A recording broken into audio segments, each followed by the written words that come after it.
Last night in the Sahel, something unfolded that no one expected. The air over northern Burkina Faso was still and cool, the kind of rare calm that families in the region hardly experience anymore. In a quiet village near Wahiguya, an elderly grandmother sat on a wooden stool outside her home. She watched her grandchildren sleeping and whispered a short prayer, grateful for one peaceful evening in a land where peace often comes and goes like the wind. Just past midnight, the silence broke. At first it sounded like distant thunder rolling across the desert. Rain is a blessing in the Sahel, so she listened with hope. But the noise grew heavier, deeper, more mechanical. The ground began to tremble. A long line of headlights tore through the darkness, followed by the unmistakable echo of armored engines. She gasped, grabbed the children, and moved them inside. Within minutes, word spread from home to home. The Burkinabe military had launched a sudden nighttime operation, a movement so unexpected that it caught not only the villagers by surprise, but also stunned officials as far away as Paris and Washington. For many Americans who remember the tense nights of the Cold War, this moment feels familiar. Movements in the dark, governments acting before dawn, a single decision shifting the direction of history. It raises a question older generations understand better than anyone. What situation becomes so urgent that a nation chooses to act without warning, in the middle of the night, while the world is asleep? Before we continue, take a moment to reflect. Stories like this remind us how fragile life can be for families living near conflict zones. They also remind us why paying attention matters. If anything in this story touches your sense of compassion or stirs a memory from a time when global events could change overnight, follow that feeling. It means you understand the weight of what is happening. Because what happened last night was not a small local incident. It was a coordinated move with far-reaching consequences, one that could reshape alliances in the Sahel and force both France and the United States to reevaluate their assumptions about this region. Something powerful moved in the shadows, and it moved with purpose. The real question now is simple yet unsettling. What exactly happened in those midnight hours that left two of the world's strongest powers caught completely off guard? What unfolded in the Sahel last night began with a movement so quiet and so deliberate that even those living closest to the military routes did not understand what they were witnessing. Shortly after midnight, convoys of Burkinabe military vehicles rolled out of several bases across the northern and central regions of the country. These were not routine patrols. Residents who had spent years observing the rhythm of conflict knew immediately that something about this operation was different. The formation was tighter, the communication more controlled, and the timing more unusual. A farmer who lives near Kaya, a man who has survived more than one attack by extremist groups, later explained that he had not seen the military move with such urgency since the most violent years of the insurgency. He said he watched the convoy pass by his land, headlights dimmed, soldiers alert and silent, and for a brief moment he felt a mix of fear and hope. Fear because movements at night often mean danger is close. Hope because coordinated action like this sometimes signals that the government has learned from past mistakes and is trying to reclaim lost ground. By dawn, the first fragments of information began circulating among local radio stations and social media groups in Burkina Faso. There were reports of helicopters moving at low altitude near the border with Mali. Other messages claimed that units from Niger and Mali were seen taking positions near their respective border zones at roughly the same time. Although the governments did not release any official statement, The simultaneity of these movements suggested something much bigger than a routine national operation. In fact, several intelligence analysts later pointed out that this could be the first real-time joint deployment of the three Sahel states that recently formed a new military alliance. If true, this was an unprecedented show of coordination that Western intelligence agencies apparently did not anticipate. For everyday people living in the Sahel, however, the meaning of the event was much more personal. A shopkeeper in Dori described how he woke up to the sounds of distant engines and immediately felt the pressure of uncertainty. He has lost 2 relatives to violence over the past 4 years, and every time he hears military vehicles, he wonders if the situation is improving or deteriorating. He told his customers later that morning that he prayed the sudden deployment was not a reaction to a new threat, but rather part of a strategy to finally bring stability to his region. His voice trembled as he said he hoped his children would not have to grow up believing that fear is a permanent part of daily life. While local emotions ranged from cautious optimism to deep anxiety, the real shock came from abroad. Analysts in Paris and Washington were surprised not because the Sahel is quiet, but because the movement happened without any advance indicators. For decades, Western intelligence services have prided themselves on predicting military operations in Africa. They monitor satellite images, communication patterns, and even economic signals. Yet last night, they had no warning. No troop buildup detected, no intercepted messages, no diplomatic whispers suggesting that a multilateral operation was imminent. For the first time in many years, an African security move of significant scale occurred outside the predictive radar of the United States and France. This is where the story becomes even more intriguing. Some early reports from local sources claim that the convoy headed toward areas long believed to be strongholds of extremist groups. Other rumors suggest that a supply aircraft arrived in the north shortly before the operation began. A few residents insisted they saw unfamiliar equipment that looked newer and more advanced than what the Burkinabe army usually uses. Without official confirmation, these details remain speculative. However, they contribute to a growing belief in the region that Burkina Faso may have received external support or new intelligence that forced them to act immediately.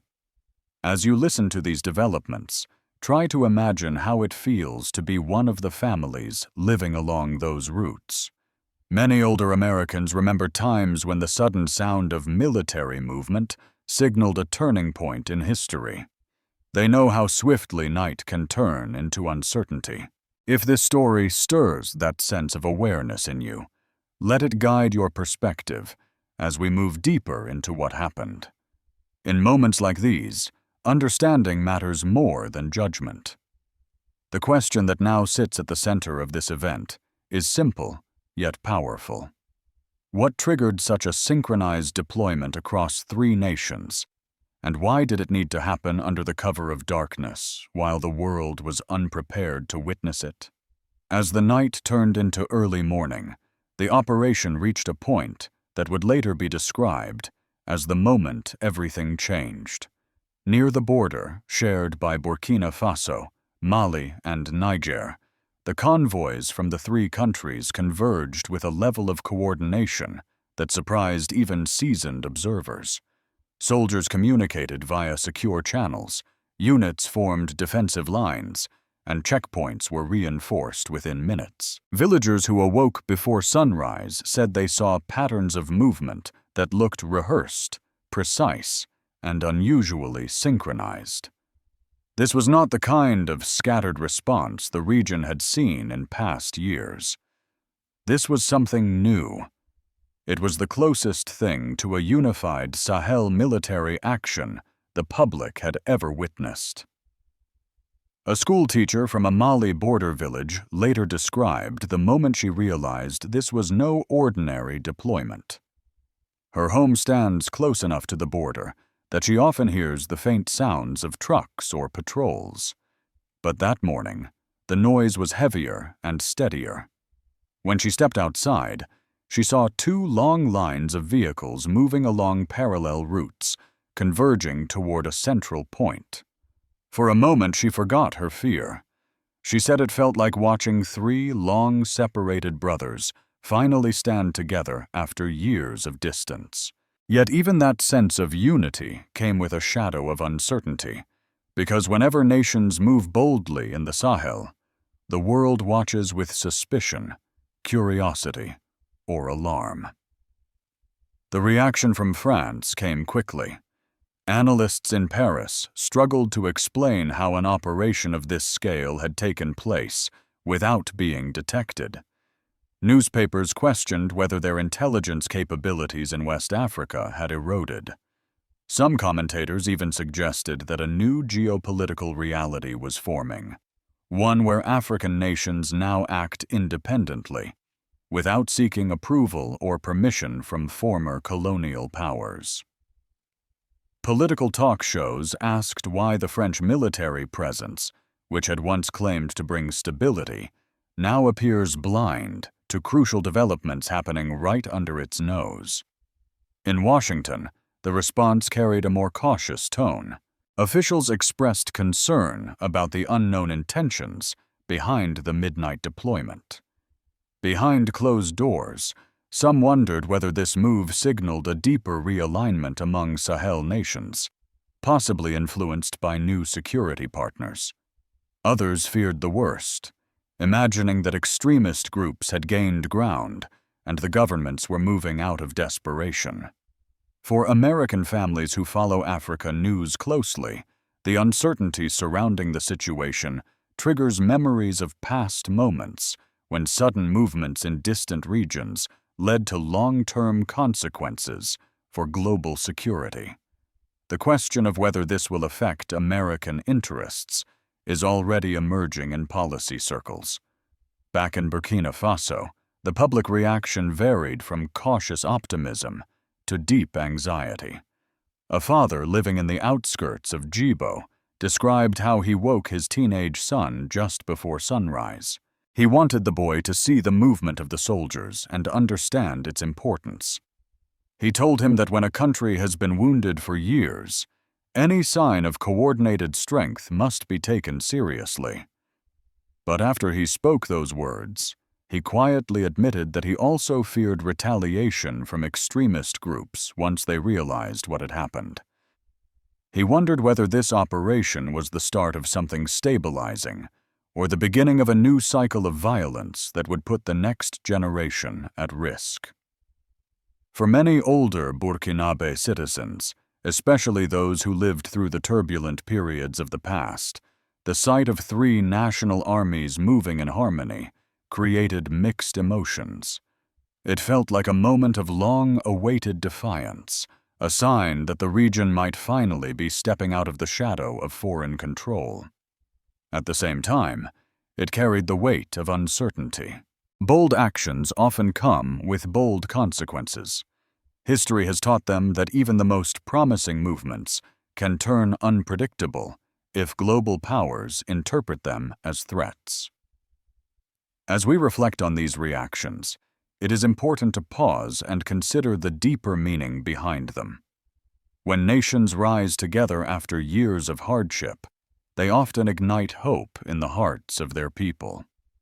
But hope does not erase fear. For older Americans watching events like this unfold, there is a sense of familiarity. Moments like these resemble the tense chapters of history when alliances were tested and the world felt fragile. If this story causes you to think about the delicate balance between strength and stability, let that reflection guide you as we continue. Understanding the emotions behind such events helps us connect with the people living through them, even when they are thousands of miles away. By the time the sun rose fully over the Sahel, One question hung over every conversation, from the markets of Ouagadougou to the offices of Washington. If this unexpected cooperation represents the new face of Sahel power, what does it mean for the stability of the entire region? And how will the world respond if this alliance grows even stronger in the days ahead? As the first light of morning settled over the Sahel, the consequences of the night's operation began to ripple through communities already weary from years of instability. In towns along Burkina Faso's northern corridor, families gathered outside their homes, speaking quietly about what they had seen or heard. Many of them have lived through enough conflict to know that every major military action, no matter how promising it appears, comes with a price paid first by ordinary people. A widow living near the outskirts of Titao explained this feeling better than any analyst could. She lost her husband to an extremist attack 3 years ago, and every time soldiers move through her area, she braces herself for the possibility of retaliation. She said that when she heard the convoys in the night, her heart tightened.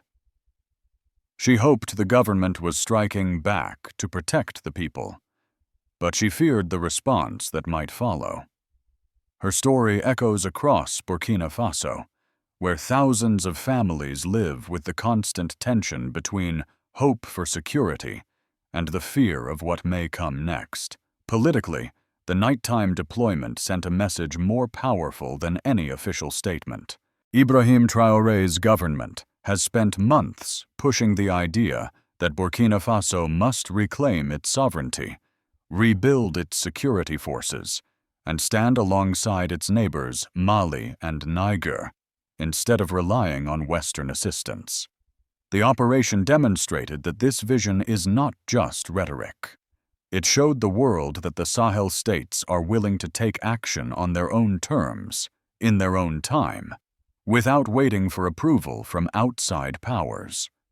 For many citizens, especially older generations who remember the decades when foreign governments shaped their national policies, this sudden show of independence stirred pride. Yet pride alone does not erase the risks. Moving without Western support may strengthen national identity, but it also exposes Burkina Faso to political pressure, economic retaliation, and the possibility of being isolated on the global stage. Inside government offices in Ouagadougou, officials understood that the public reaction would shape how this operation is remembered. Some saw it as a chance to solidify national unity and to demonstrate that the Sahel Alliance is more than a symbolic partnership. Others privately worried that if the operation failed or triggered new violence, it could turn public opinion against the very leadership that initiated it. A former civil servant, now retired, watched the news unfold from his home and offered his own perspective. He remarked that every major turning point in Burkina Faso's history has come with uncertainty. He said he felt proud that African nations were standing together, but remained cautious, knowing that bold moves often provoke powerful reactions from those who feel their influence slipping. Socially, the consequences were equally complex. Markets opened later than usual as merchants waited to see whether roads were safe. Parents kept their children home until they felt certain schools would remain open. Pastors and community elders spent the morning calming neighbors who worried that the operation might escalate into a larger conflict. In many rural villages, gatherings formed not to celebrate or protest, but simply to seek reassurance. Older Americans who remember the tense mornings of past conflicts can understand this atmosphere well. It is the uneasy calm that settles when people feel both hopeful and vulnerable, when they want to believe in their government's strength but cannot escape the burden of history. Despite the fear, there were signs of renewed confidence. Younger citizens, especially those who have grown up amid instability, saw the operation as a sign that their country was no longer acting alone. They interpreted the coordination between Burkina Faso, Mali, and Niger as a step toward a future where regional cooperation replaces foreign dependency. Some even expressed excitement that this might be the beginning of a more united Sahel, one capable of defending its own people without outside intervention. Whether this optimism proves justified remains to be seen, but it reflects a deeper generational divide in how Africans view their place in the world. As we reflect on these reactions, it becomes clear that the true impact of the operation stretches far beyond the military objectives. It touches the fears of widows who have already lost too much. It ignites the pride of citizens who long for self-determination. It challenges the political landscape of a region long influenced by foreign powers, and it raises questions about the future of peace and security in the Sahel. If this operation marks the beginning of a stronger alliance among the three nations, what will it mean for the role of global powers that once dominated the region's affairs? And how will those powers respond to a new reality that is slowly taking shape? From Washington to Brussels, the news of the coordinated Sahel operation spread quickly, prompting a wave of urgency within diplomatic and security circles. For the United States, the Sahel has long been considered a fragile but strategically vital region.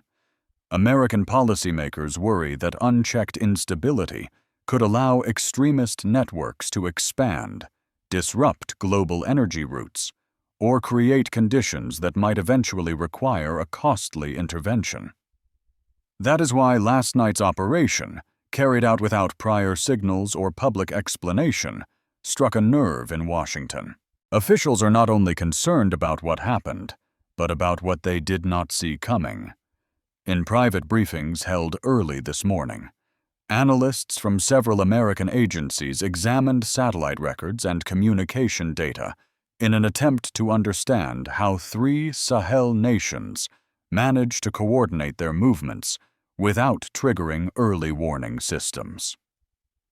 Some concluded that the operation may have been planned using encrypted local networks, a method harder for global intelligence to intercept. Others pointed out that the reduction of Western military presence in the region over the last few years has created blind spots that did not exist before.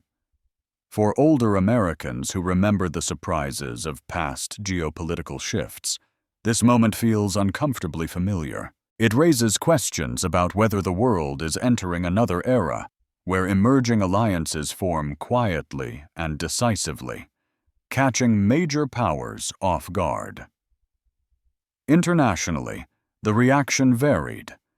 European leaders expressed concern that the operation might indicate a growing distance between the Sahel and traditional Western partners. Critics in France argued that their government underestimated the determination of Burkina Faso, Mali, and Niger to assert control over their own security. Some commentators warned that if Europe continues losing influence in the region, others will move in to fill the gap. The implication of that warning is clear. If local alliances grow stronger while European and American influence weakens, a new geopolitical landscape could emerge, one that may reshape global policy for decades. As these debates unfold, it is important to consider the broader meaning behind them. Older Americans who have lived through the transformations of the 20th century understand that global stability is not an abstract concept. It affects families, economies, and national security.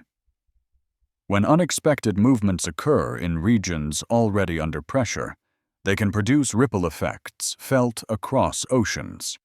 If this nighttime operation signals a major shift in how the Sahel manages its own security, It forces the world to confront a difficult question. Are we witnessing the beginning of a new regional order? And if so, how will the United States respond to ensure that instability does not grow into something far more dangerous? As the world reflects on what unfolded in the Sahel last night, one truth becomes impossible to ignore. The region is entering a moment of profound transformation. Whether this midnight operation becomes a turning point for peace or a step toward a more uncertain future will depend not only on what Burkina Faso, Mali, and Niger choose to do next, but also on how global powers respond. For families across the Sahel, the hope is simple and deeply human. They want safety for their children, stability for their communities, and the comfort of knowing that the decisions made in distant capitals will not drag them into new cycles of conflict. For older Americans who have lived through periods of dramatic geopolitical change, these hopes feel familiar. They remind us that behind every headline is a family trying to survive, a community trying to stand together, and a generation trying to believe that the world can still move toward justice rather than chaos.